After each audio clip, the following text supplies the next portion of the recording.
Hi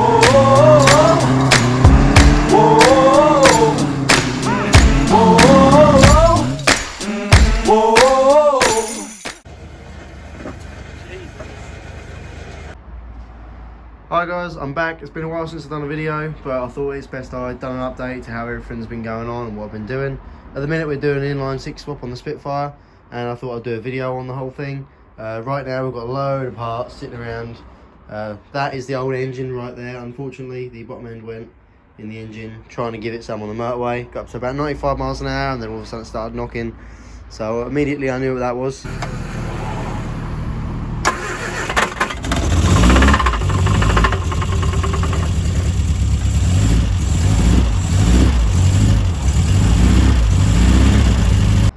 The plan is we're going to use this engine. This is a Triumph 2000 Mark II engine, and from what I can tell a GT6 gearbox with a D-type overdrive, going to be fitted to the Spitfire. We have all matching prop shaft and diff to go with it as well, although I believe that prop shaft may be slightly too long as it did come out of a Triumph 2000 allegedly, so we'll have to figure something else out there. Potentially just going to be a GT6 prop shaft, which should be not too hard to get hold of. So now I've got all of the bolts out. What we're going to do now is we're going to lift the head off. Unfortunately I can't record doing it, so I guess the next clip will be the head off, and we're going to have a look at the condition. Alright, so I've got all the oil out of the studs. What I've done is I got some tissue, toilet paper, just rolled it up, stuck it down there, left it for a couple of minutes, and by the time I brought it out it sucked up most of the stuff. I did get a little bit of like head gasket deposits down there, so just blowing down the holes, like using your mouth, will be fine. It gets it out. I'm quite lightheaded after doing that, but after that many times, but it's got it all out and it's all clean. So head's pretty much done. I mean, the block's done. I've got to go over the head one more time. I've got to block it just because it's been sitting a couple of days and it's obviously starting to get a little bit of surface crap on it. So I'm just going to go over that, make that nice, and then we can stick the gasket on, stick the head on, and then we're going to torque it down. I've got a torque wrench, I know all the torque settings, so yeah, we're going to get on with it. Alrighty, so we've got the head bolts in. What I've done is I just got one of the nuts, put it on the thread. Obviously I screwed these in as far as I could by hand first, put the nut on it, done it up as tight as I could, then got a ratchet on it, tightened it up. This tightens the stud up, and then obviously going the other way and then tapping it to take the nut off, leaves them in there nice and tight. You can do it the way I got them out, by tightening them up together and doing it up, but I found this way a lot quicker, so that's what I've done. Next thing we're going to do is we're going to get the new head gasket on. So I've got my data down there for the tightening torques and everything else, valve clearances. Yeah, we're going to put the gasket on and stick the head on, and then tighten it down hopefully.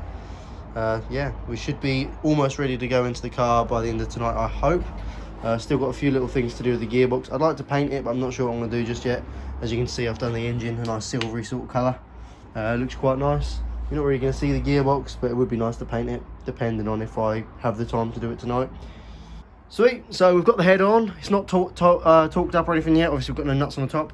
What I'm going to do is I'm going to put all the nuts on. I'm going to do them finger tight and then nip them up a very tiny amount with the ratchet, and then what I'm going to do is I'm going to go through the sequence with them of torquing them up, which is the proper way to do it. I think you do it in 3 stages. I'm not sure what the torques are, they're written down on my sheet. Yeah, we go through the sequence 3 times, each time gradually getting a greater number of newton meters of torquing it up until finally we get to the designated number, which is supposed to be torqued up to. So yeah, that's what I'm going to get on with now. I'm just going to put all the nuts on. I'm going to do them, just nip them up a tiny bit, and then we're going to start with the torquing.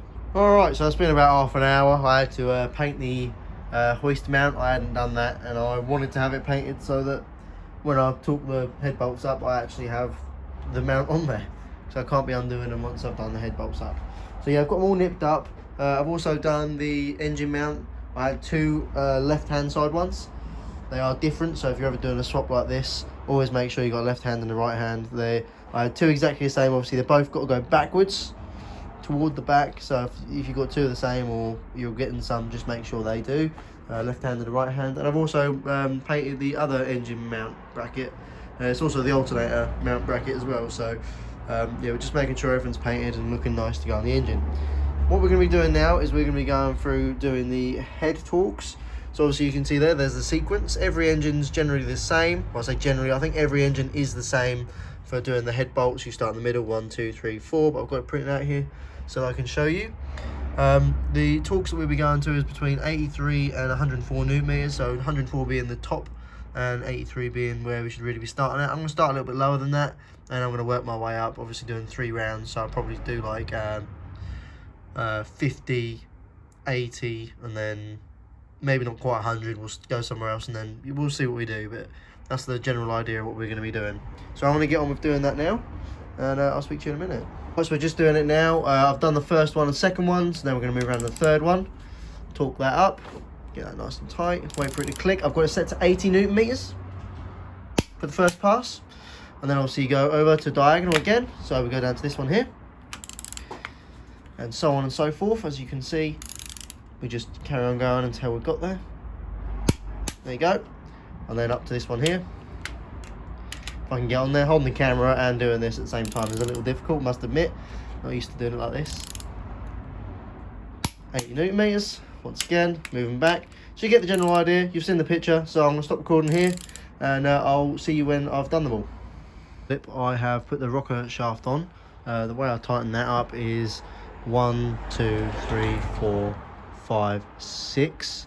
I did it slowly in that sequence over and over until it was tight.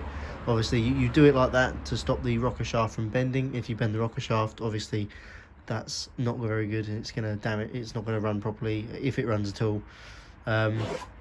So that's what I've done so far. I've also put the water pump on the front.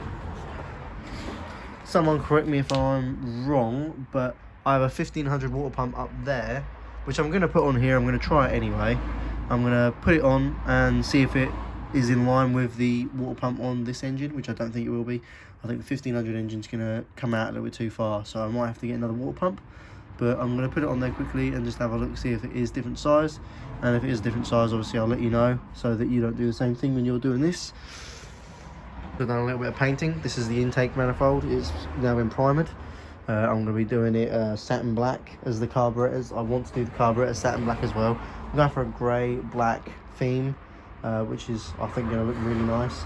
And maybe the studs that go in the top of the cam cover are going to go gold, which I think is going to set it off.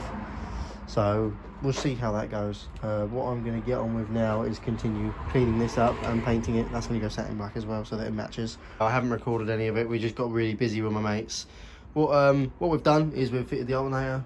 I think you did see that the water pump was fitted already, but what I had to do is I've got all of this together, and then I realised that this pipe that goes on the back runs all the way underneath the manifold that carries coolant wasn't on there, so I had to take everything off to fit it. So I've took it all off, done all that. Intake manifolds on, exhaust manifolds on, both engine mount brackets are on. Fuel sender, I'm going to call it, is on. I'm guessing it determines how much fuel should be delivered via the blobes on the camshaft. Yeah, so that's all done. What we've got is we've got the carburetors, which have been painted. I'm not doing a professional job on them. I'm literally just cleaned them up and I've painted them just so the tops look nice, because that's what's going to be seen. And then we'll probably rebuild some other carburetors. I've got 2 down there, another 3 down there, so we'll rebuild another set at some point in time and make them nicer. Got the linkages all painted up, looking nice. Linkage for the manifold. It's a different sort of linkage to the 1500 engine. It mounts down here, and you have a cable coming down and it pulls up, so it's not actually up by the rocker cover like it does on that engine over there, as you can see. Yes, that's all painted, looking nice. We're going to crack on. I'm just waiting for all this to dry now so that I can fit it all, and it should be engine in the car. I've got the slave cylinder, but I don't have the push rod that goes in between both of them. So what I'm going to do is fit it, and then in the car I'll fit the slave cylinder once I have the push rod. So yeah, it's looking sweet and we are getting there. I'm just going to crack on and do what we can. Okay, so what we've done now is carburetors are fitted. We've got all the throttle linkages all set up properly. Obviously you want to set them up so there's like barely any play in the system at all. Obviously got a little bit of movement in the linkage down the bottom here, but as you can see there's no backwards movement in this. It's just going to go straight forward, so it's nicely set up so there's going to be no play in the pedal. I'll obviously leave a little bit of tension on the throttle cable so that when we press the pedal it's just immediately just moving, which is lovely. Carburetors are looking good, painted in satin black. There is a little bit of crap on the side of this one that I didn't notice. Lovely. Okay. Everything's together. Obviously we've still got to figure out the crank issue. Someone's probably gonna shout at me saying that I shouldn't be running this water pump or this alternator, or the mounting is wrong. I will show you what the mounting looks like in case anybody knows. That is the bits off of the 1500 engine. So obviously none of this actually lines up with the crank. What we're going to attempt to do is we're going to attempt to pull the crank off the 1500 engine and plop it on here. Hopefully it fits, and if it does fit, that should solve our problem of being stuck inwards too far. Being the same engine with 2 extra cylinders, I should assume it will fit the crankshaft. So that's what we're going to try and do. Obviously the bolt on the front of them things are absolutely huge, so we've got to get an adjustable wrench or something to go on there and then hammer the hell out of it while holding the flywheel still. So that's something for another day. I'm not going to be able to work on this until either Thursday or Friday now. I've got training with Suzuki tomorrow, Tuesday and Wednesday. So I'll be back Wednesday night, and I won't be able to do anything Thursday night. So yeah, this is going to be sitting here for a little while, but it's just going to be a couple of seconds for you guys. Now I'm getting pretty excited because this is actually becoming an engine. One thing we've still got to do the valve clearances, figure out how we're going to mount the distributor up. I'm going to show you what we're doing. This is the distributor we've got. It was an eBay jobby listed for one of these engines. It did come with, the bracket is on there. So what we're going to do with this bracket is, it doesn't actually fit on this engine. So what we've done is we've flattened this bit out here, this bit with the 2 circles in it. We flattened that out because that was bent upwards. It's supposed to mount onto a 1500 style type one, which doesn't fit because this is too short. There is the one that come on this engine. Problem with that being, there is no way to mount it so the distributor is held still. So what we're going to do is we're going to modify this bracket here. We're going to cut off the little circle tab, as you can see, and then weld a plate on, then drill a hole so that we can bolt it in this hole here, or no, it'll be definitely this hole here. That is the plan of what we're going to be doing to get the distributor in there. That should work fine, hopefully. I don't know, I've never actually fitted a distributor before, so we'll figure that out when it comes to it. We've painted the rocker cover the same colour as the engine, which I will show you in a second. I'll have to walk out to the garage because I've got it in there. I've got heating on in there so that it sets properly. I've also done the fuel line that goes around the front of the air filters, and I've got the air filters and some soapy water down there to try and clean them out. I want to take them to work tomorrow and degrease them and blow them out. So now we're in the big garage. There's one thing that you guys haven't seen yet, and obviously the big hurdle that you've got to cross when you put an inline 6 in a Spitfire is the fact that you've got to have a bonnet bulge to allow room for the rocker cover. So this is the GT6 bonnet that I've got. It's a fiberglass bonnet that came off a race car. I've got a couple of pictures of the car, of what it came off of, so I'll put them in here.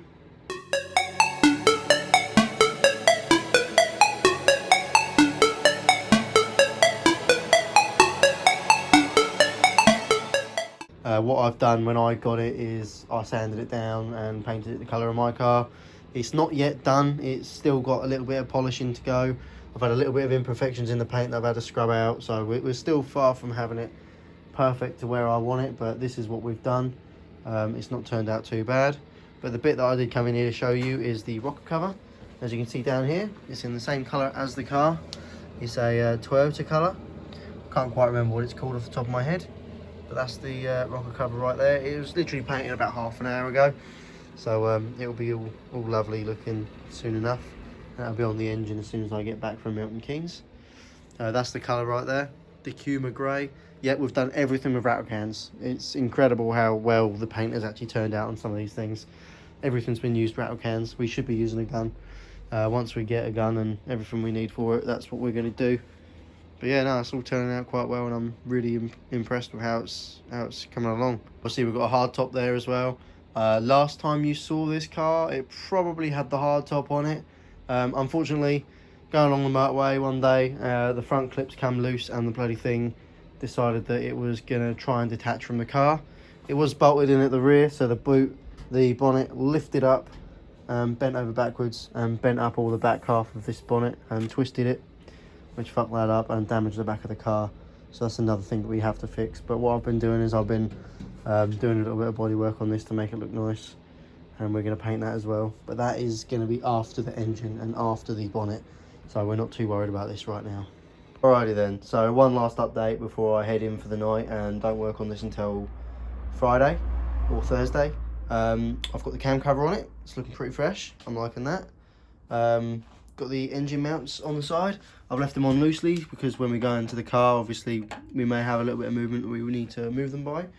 I've put the new gearbox mount on, which is down the back here, and I've fitted the fuel line from the what I'm going to call sender and the vacuum pipe, which is going to go to the distributor once we have the bracket fitted. One thing I'm now noticing is the 1500 pipe comes out in a different place, so we'll fix that.